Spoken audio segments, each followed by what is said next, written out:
दोस्तों नमस्कार। मैं अभी पहुंचा हूं उत्तराखंड के एक ऐसे फार्म में जहां पे वेजिटेबल फार्मिंग होती है। सारे इलाके यदि मैं आपको कैमरा घुमा के दिखाऊं तो चारों तरफ यहाँ पे सब्जियों की खेती होती है और वहीं पे कुछ बच्चे मुझे मिल गए हैं जो मस्ती कर रहे हैं। तो चलिए बच्चे किस तरह से मस्ती कर रहे हैं, कैसे एंजॉय कर रहे हैं अपने टाइम को, ये भी आपको दिखाता हूँ। ये जहाँ तक आप देख रहे हैं ना, पूरे एरिया में यहाँ पे सब्जियों की बागवानी होती है, सब्जियों की खेती होती है।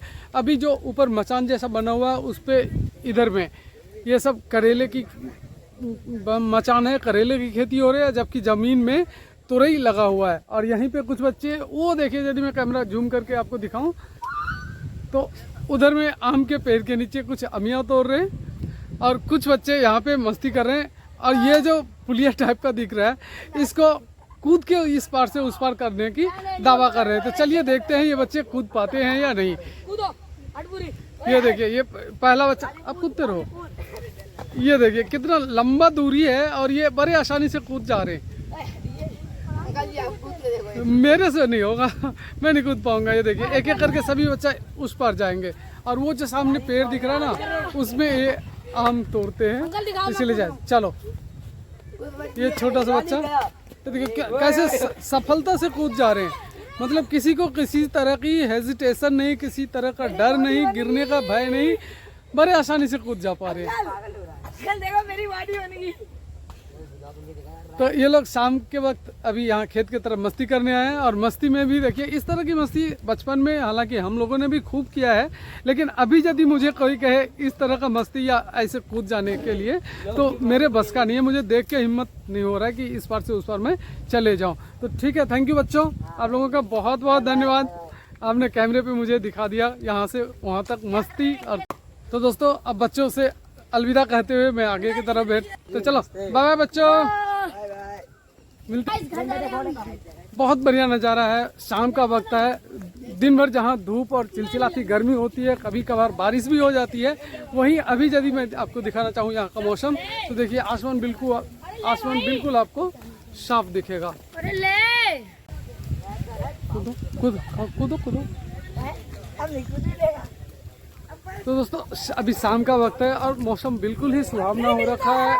आसमान में चारों तरफ आपको बादल ही बादल दिख रहे होंगे और आसमान के नीचे ये देखिए, मैं अभी आपसे कह रहा था कि यहाँ सब्जियों की खेती होती है। ये देख लीजिए, ये तोरई की खेती है। कितने सारे इसमें फूल लगे हुए आपको दिख रहे होंगे और बहुत बड़े एरिया में यहाँ पे खेती की जाता है। 12 महीने ही यहाँ पे खेती ही होता है। ये देखिए ये क्या चीज़ है, मैं आपको बताऊँ, इस तरह का वीडियो जब मैं डालता हूँ ना तो जो विदेश से देखते हैं वो इसको करेला समझ बैठते हैं और वो कमेंट में इसे करेला कहते हैं। मुझे नहीं पता उनके देश में इसको क्या बोला जाता है, लेकिन अपने देश में ये सब्जी तो आम है। पूरे हिंदुस्तान में इस हिंदुस्तान और एशियाई मुल्क में मेरे हिसाब से इस तरह की सब्जी खूब खाया जाता है और लगाया जाता है। लेकिन कई सारे मेरे कोरियन फ्रेंड्स हैं जो साउथ कोरिया से बिलोंग करते हैं, सियोल और साउथ कोरिया के अलग अलग हिस्से से। वो इस चीज़ को जब भी कैमरे पे जूम करके मैं दिखाता हूँ ना तो वो समझते हैं कि ये ककम्बर है, क्योंकि उनका कमेंट ऐसा ही आता है कि आपने ककम्बर बहुत बढ़िया लगा रखा है करके कमेंट आता है। तो उन इससे अंदाज़ा लगता है कि वो लोग इसे ककम्बर समझ बैठते हैं। देखिए छोटे छोटे फूल में लगे हुए ये तोरई कितना अच्छा लगता है। और ये देखिए इस तरह से इन्होंने बांस के सहारे एक मचान सा बना रखे हैं और उसके ऊपर ही इतने सारे सब्जियां हो। आज हमारे तरफ की मंडी बंद थी, इसलिए इसमें जो लगे हुए तोरई थे सेल आउट के लायक, वो कल नहीं तोड़ा गया, लेकिन आज ज़रूर इन्होंने हार्वेस्ट किए हैं। आज सारे तोरई को तोड़ लिए हैं और आज रात की जो मंडी होगी उसमें ये सेल आउट करेंगे। दोस्तों खेतों के बीच से मैं चलते हुए आगे जा रहा हूँ और देखता हूँ आगे में इसके अलावा और क्या क्या अभी खेती हो रही है। मुझे लगता है कि आगे वाला हिस्सा जो आप देख रहे हैं वहाँ पे शायद मिर्च की खेती होती है। तो चलिए वो भी एक बार देखते हैं किस हिसाब से लगा रखे इन्होंने।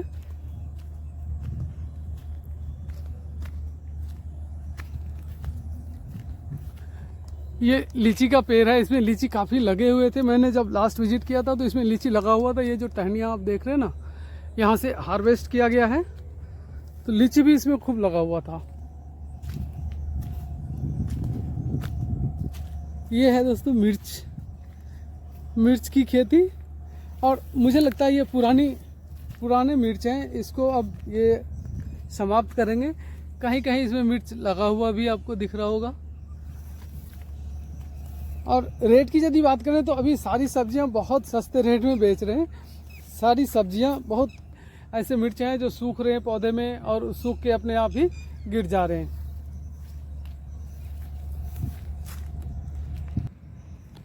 बीच बीच में इस तरह से देखिए मेर के ऊपर इन्होंने खीरा भी लगा रखे हैं, जो इसी के सहारे फिर इस रस्सी के सहारे फिर आगे चल के इस पे फैल जाएगा और फिर हार्वेस्टिंग करने को मिलेगा।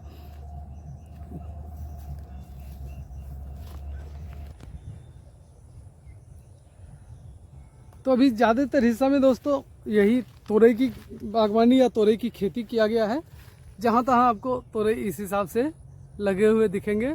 और ये नीचे में जो आप देख रहे हैं ना, ये भी तोरई का ही बेल है। गर्मी के सीज़न में इन्होंने नीचे में लगाया हुआ था, और जब देखा बरसात आने लग गई, ये देखिए नीचे आपको तोरई कुछ पक सा गया है। यहाँ ये देखिए तोरई यहाँ पे ज़मीन पे भी लेटे पड़े हैं। ज़मीन पे भी बहुत सारे तोरई अभी आपको देखने को मिलेगा। गर्मी के सीज़न में बरसात जब नहीं होती है तो ये ज़मीन पे ही तोरई को लगाते हैं। जैसे ही बरसात आने वाला होता है तो इस तरह से तार का जाल बिछा लेते हैं बांस के सहारे, और उस पे ये बेल फैला देते हैं, ताकि बरसात में यदि खेत के अंदर पानी भर भी जाए तो इसको कोई नुकसान ना हो। बहुत मेहनत का काम है, और हिंदुस्तान में 80% लोग खेती पे ही डिपेंड हैं। तो खेती तो आपको हिंदुस्तान में जहाँ जाएंगे चारों तरफ ही देखने को मिलेगा, जहाँ भी जगह है।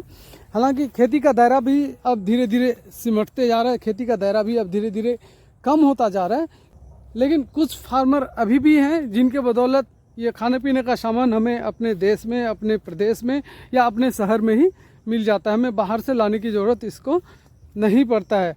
जैसे कि ढेर सारे आइटम ऐसा है जो हम इंपोर्ट भी करते हैं, तो कुछ आइटम ऐसा भी है खाने पीने का जिसे हम एक्सपोर्ट भी करते हैं, बाहरी देश को भेजते भी हैं। तो हरी सब्जी मुझे नहीं लगता है कि कोई सा भी ऐसा होगा जो हम लोग खरीद के खाते हैं। हरी सब्जी हमारे देश में जितना भी खपत है उससे ज़्यादा ही हम लोग उगाते हैं, और इसको कुछ आइटम तो ऐसे हैं जो हम बड़े पैमाने पे विदेश में से एक्सपोर्ट करते हैं।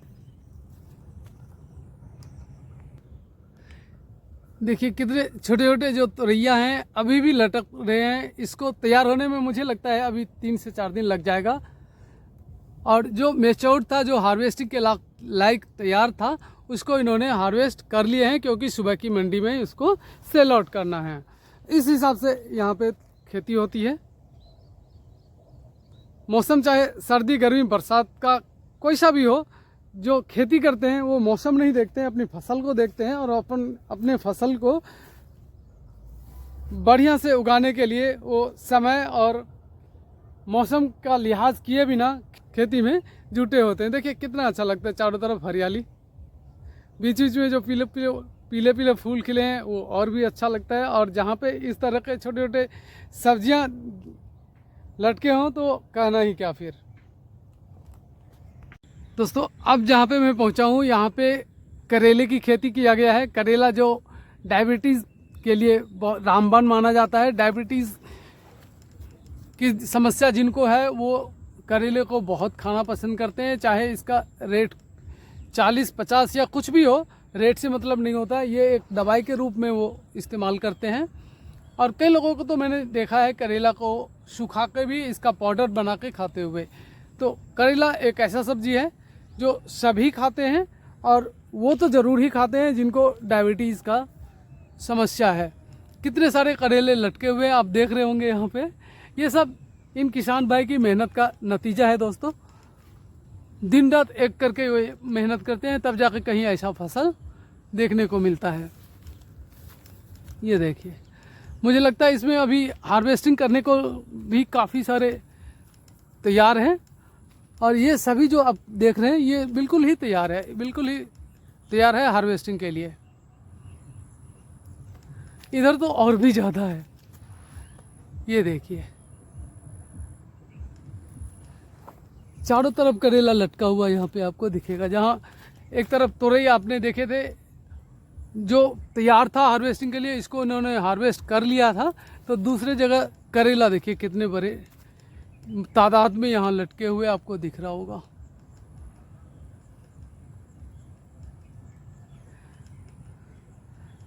तो इसी खूबसूरत नज़ारे के साथ इस वीडियो को अब यहीं ख़त्म करते हैं। मिलते हैं आपसे फिर किसी नए वीडियो में, नए किसी आइडिया के साथ, नए किसी लोकेशन पे। तब तक के लिए मुझे दीजिए विदा और देखते रहिए अपना मनपसंद यूट्यूब चैनल बबलू के ब्लॉग्स। बहुत बहुत धन्यवाद आप सभी का।